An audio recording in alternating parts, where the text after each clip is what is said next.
Chủ kia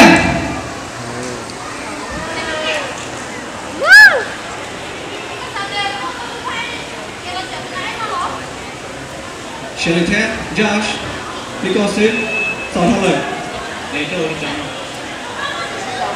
Chỉ hai tiền, để tôi đi chọn, để nó bảo là lắm. Cũng tớ, cái gì? Tôi thì muốn đây.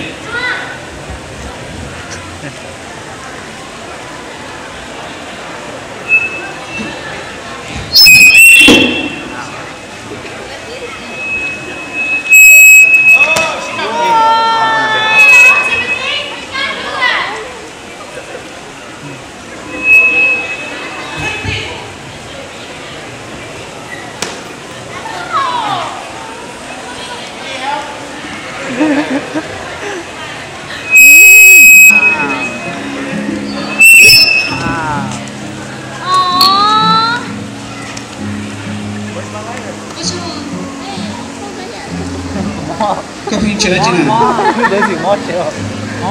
I did it twice already, so. 그저야 쌀 5,000원 갔어요. 5,000원 하지. 대충 하지 주시네.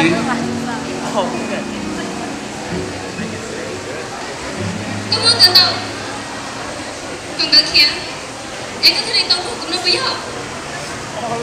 Wow. Ôi cha, có giống mù mình xỏ luôn đi. Thế cũng sợ. Công việc đi cha. Số là.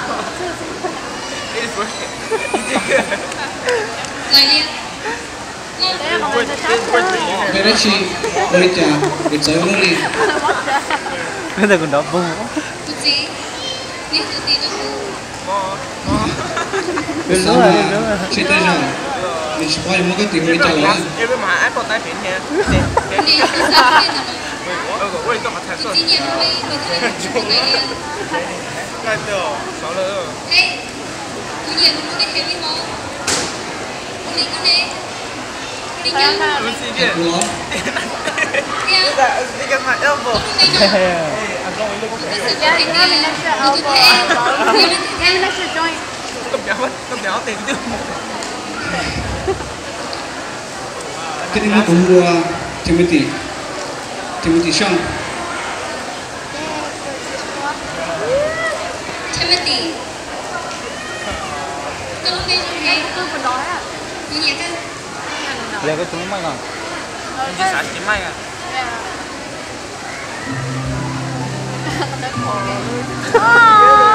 Nó khổ kìa. Là cũng như cái nó bé giặt hơn. Giờ nó bé qua trong câu hè. I like it too. Như là cúp phi từng đi qua tao nó bé hơn theo. Ôi chú đi là cho anh vô tà lên. Nhưng mà đi chỉ cái đó này. Đi. We love you, Timothy.